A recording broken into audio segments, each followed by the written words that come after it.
नमस्कार दोस्तों। आप मेरे पीछे एक जंगल देख रहे होंगे। ये अभी तक कुछ दिनों पहले तक इसमें पूरी घास थी। अब ये पूरा जल के राख हो चुका है। ऐसा ही उत्तराखंड के सारे जंगलों का हाल यही हाल है। इसका कारण है पलायन। पलायन होने की वजह से ये घास नहीं कट पाती है।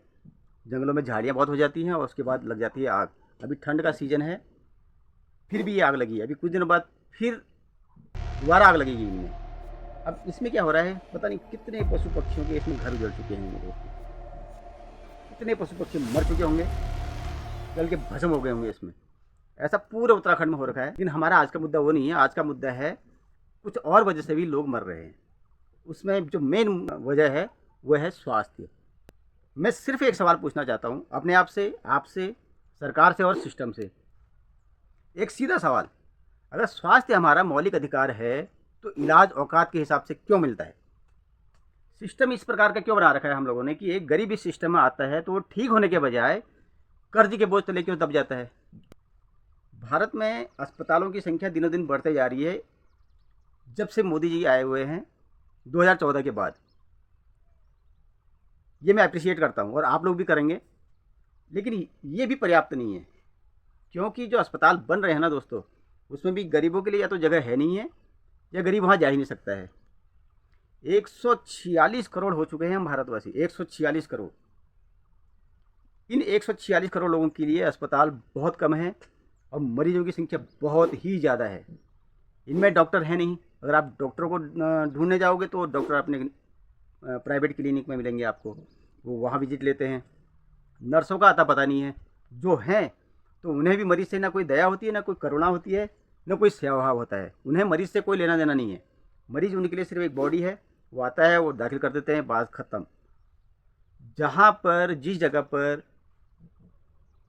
ऐसा होना चाहिए कि एक मरीज़ जब आता है तो 50% वो दया, करुणा और सेवा भाव से ही ठीक हो जाना चाहिए, लेकिन उसी जगह पर इन इन चीज़ों का बिल्कुल नितांत अभाव है। एक बेड पर दो दो मरीज पड़े करा रहे होते हैं इन अस्पतालों में, तो मरीज के खा ठीक होगा।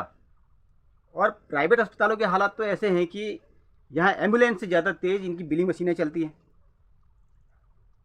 एक आम आदमी बीमार होता है, पहले लाइन में लगता है, फिर फाइल में उलझता है और अंत में कर्ज में डूब जाता है। कर्ज में डूबने के बाद अगर जीवन बच जाए ना उसका, तो ठीक है।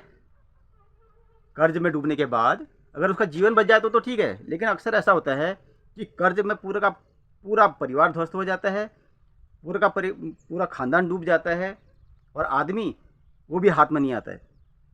ये हाल है प्राइवेट हॉस्पिटलों के। मैं बता रहा हूँ आपको, क्या इलाज का मतलब घर, जमीन, गहने ये बेच देना होता है? क्या इलाज का मतलब कर्ज में डूब जाना होता है? ऐसा इसी भारत देश में हजारों परिवारों के साथ हो चुका है और आगे ना हो इसकी भी संभावना दूर दूर तक कहीं नहीं है। आज जब आईसीयू में मरीज जाता है तो वहाँ सिर्फ मरीज नहीं जाता, पूरी की पूरी मानवता वेंटिलेटर पर चली जाती है। मरीज के जो परिजन उसके साथ गए हुए होते हैं वो सोचते हैं कि हमारा मरीज अब बाहर आ रहा है, अब बाहर आ रहा है।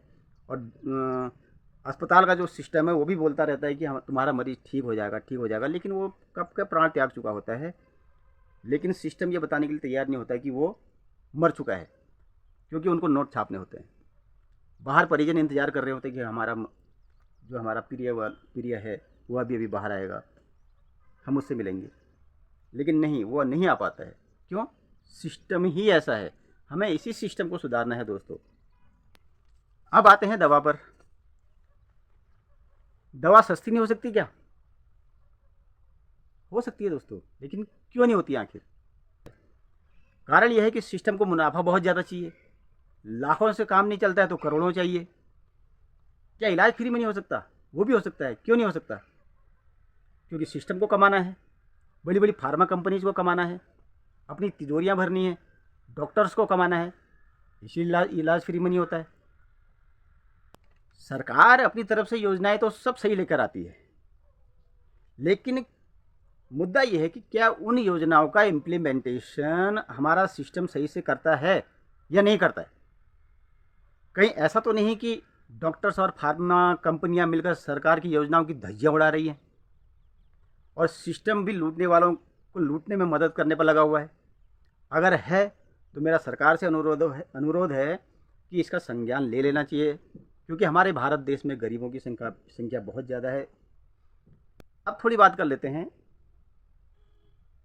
चिकित्सा व्यवस्था और पद्धतियों के बारे में, जिसकी वजह से सारी चीज़ें हो रही हैं। क्या आप जानते हैं विदेशी चिकित्सा व्यवस्था को हमारे ऊपर क्यों थोपा गया या फिर क्यों थोपा जा रहा है? विदेशी चिकित्सा व्यवस्था जो है ना, वो एक ऐसी व्यवस्था है जहां आप एक बीमारी को ठीक करने जाते हो, 4 अपने साथ और ले आते हो ठीक होने के बजाय। बस यहीं से शुरू होता है मुनाफे का खेल। दवाइयाँ महंगी यहीं से होती हैं, इलाज फ्री में यहीं से नहीं मिल पाता है। जबकि दूसरी तरफ हमारे पास ऐसी ऐसी चिकित्सा पद्धतियाँ हैं, पहले से ही मौजूद हैं, वो हमारे आज से नहीं, पुरातन समय से ही मौजूद हैं, लेकिन ना तो वो हमारी शिक्षा व्यवस्था का हिस्सा है, ना ही वो हमारे सिस्टम का व्यवस्था है, ना ही हमारा सिस्टम उन शिक्षाओं को प्रमोट करता है, और ना ही हम भारतीय खुद। इसीलिए मैंने कहा ना, एक सवाल हमारा खुद से है कि हम भारतीय भी उन पद्धतियों को इस्तेमाल नहीं करते हैं। योग जैसी पद्धति, आयुर्वेद जैसी पद्धति हमारे चिकित्सा पद्धतियों में पहले से ही विद्यमान है, जो एक बीमारी को ठीक करने जाओ तो 4 बीमारियां और ठीक कर देती है। लेकिन हमें भी उन पद्धतियों को इस्तेमाल करने में शर्म महसूस होती है, या हमारा सिस्टम ही ऐसा बना दिया गया है, हमारे दिमागों में ये भर दिया गया है कि बस जो विदेशी चिकित्सा व्यवस्था है वही सब बढ़िया है। ये हमारे दिमागों में शायद कूट के भर गया है, इसीलिए ये सारी चीज़ें हो रही हैं। नहीं तो दोस्तों, हमारे पास तो अच्छी अच्छी चिकित्सा व्यवस्थाएं हैं, तो सरकार को इसको भी संज्ञान में लेना चाहिए। सरकार अपने हिसाब से तो बहुत कोशिश कर रही है, लेकिन सिस्टम ही ऐसा क्यों बन चुका है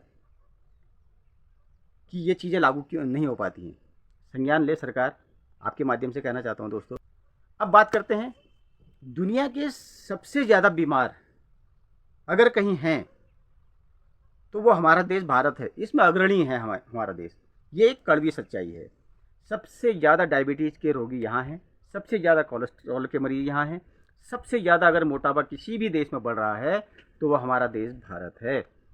सबसे ज़्यादा हार्ट अटैक के अगर विश्व में कई मामले बढ़ रहे हैं तो वो हमारा देश भारत ही है। एक आंकड़े के मुताबिक भारत में 10 करोड़ लोग डायबिटीज़ से ग्रस्त हैं और 14 करोड़ लोग भारत में प्री डायबिटिक हैं, यानी कि डायबिटीज़ होने के करीब हैं। ये कोई छोटा मोटा आंकड़ा नहीं है दोस्तों। ऐसा ही हाल कोलेस्ट्रॉल का है, और कोलेस्ट्रॉल सारी बीमारियों की जड़ है। भारत की 31% आबादी को हाई कोलेस्ट्रॉल है। भारत की 31% आबादी को हाई कोलेस्ट्रॉल है। ICMR के एक अध्ययन में तो ये भी पता चला है कि 20 साल से अधिक उम्र के 81% लोगों को कोलेस्ट्रॉल का स्तर असामान्य है, यानी कि 81% लोगों का जो कोलेस्ट्रॉल है वो असामान्य स्तर से भी निकल चुका है, जो निश्चय ही एक चिंता का विषय है। यही हाल हार्ट अटैक का है। आप आजकल चारों तरफ देख रहे होंगे, कभी भी किसी को हार्ट अटैक आ जा रहा है, कहीं पर भी आ जा रहा है। हर साल करीब 7 लाख लोग हार्ट अटैक से अपनी जान गंवा रहे हैं। इनमें से 25 से 45 साल के युवाओं की भी अच्छी खासी संख्या है। कोई छोटा मोटा आंकड़ा नहीं है दोस्तों। 7 लाख लोग मर रहे हैं हर साल। अब आते हैं मेडिकल की शिक्षा पर, जिसकी वजह से ये सारा गौरव धंधा चलता है। एक विद्यार्थी जो 1 करोड़ खर्च कर MBBS कर रहा है, आप सोचना ध्यान से, 2-3 करोड़ खर्च कर MD कर रहा है, तो वो विद्यार्थी जो है भगवान कैसे बनेगा? नहीं बन सकता, क्योंकि उसने जो 1-1.5-2 करोड़ रुपए खर्च कर रखे हैं वो कहीं ना कहीं से तो निकालेगा। और निकालेगा कहाँ से? वो निकालेगा इसी सिस्टम से। जब इसी सिस्टम से निकालेगा तो क्या बनेगा? वसूली एजेंट बनेगा। कौन? डॉक्टर, जिसे हम भगवान कहते हैं। क्योंकि जो लगा रखा है उसका 50 गुना जब तक वसूलेगा नहीं तो कैसे चलेगा? इसलिए वसूली रुकती नहीं है, क्योंकि फिर वसूली जो है वो आदत में शुमार हो जाती है। वो फार्मा कंपनीज का एजेंट बनेगा और वो प्रिस्क्राइब करेगा जो फार्मा कंपनीज कहीं नहीं, यानी कि 1000 गुना मुनाफे वाली चीज़ को, वो दवा को प्रिस्क्राइब करेगा। आज की तारीख में सबसे ज़्यादा प्रॉफिटेबल धंधे में ये 3 धंधे आते हैं। पहला है शिक्षा, दूसरा है स्वास्थ्य और तीसरा है न्याय। विडम्बना देखिए, ये 3 बेसिक चीज़ें हैं, ये तीनों बेसिक चीज़ें हैं जो कि ऑलमोस्ट मुफ्त होनी चाहिए या इसका थोड़ा सा ही अंशदान होना चाहिए, जिससे कि कोई कर्ज में भी ना डूबे और उसका इलाज भी अच्छे से हो जाए। लेकिन विडम्बना देखिए हमारे भारत देश की, हमारे सिस्टम ही देखिए कि यही 3 जो मेन बेसिक चीज़ें हैं वो सबसे प्रॉफिटेबल धंधे बने हुए हैं। तो दोस्तों आज की वीडियो को यहीं पर विराम देते हैं, फिर मिलेंगे अगले वीडियो में। लाइक शेयर और सब्सक्राइब जरूर कर देना। फिर कोई मुद्दा लेके फिर बात करेंगे। जय हिंद, वंदे मातरम।